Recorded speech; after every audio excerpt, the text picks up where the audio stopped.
Yeah, this is Vince Urbina with the Colorado State Forest Service. I'm glad to be with you, Vince. I wanted to talk about the cotton that's coming off of cotton trees. Okay. I was hanging out in the park the other day, and there was like a parade of cotton that was being blown through the parking lot.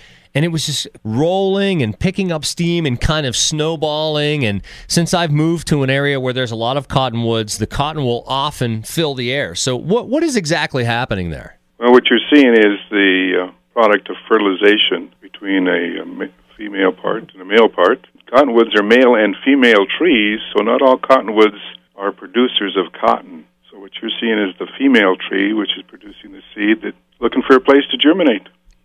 So will it just end up finding its way into the ground and producing a new cottonwood?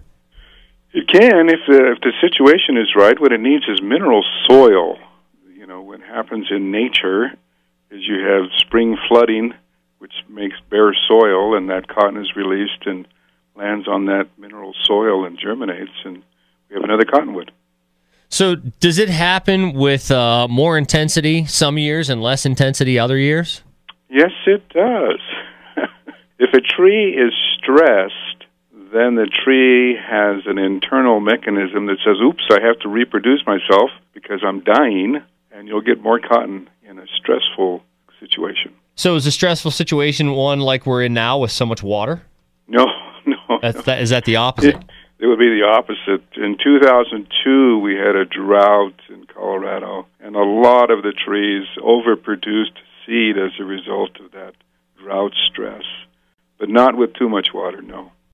The amount of cotton that I saw and that you'll see in the video that I'm going to post on our YouTube page was pretty significant. I felt like I could gather it and probably fill a pillow or a down blanket or something like that. Has that cotton ever been used for any practical uses by Coloradans in the past? Not to my knowledge, no. If you get it slightly wet, it just turns into a blob.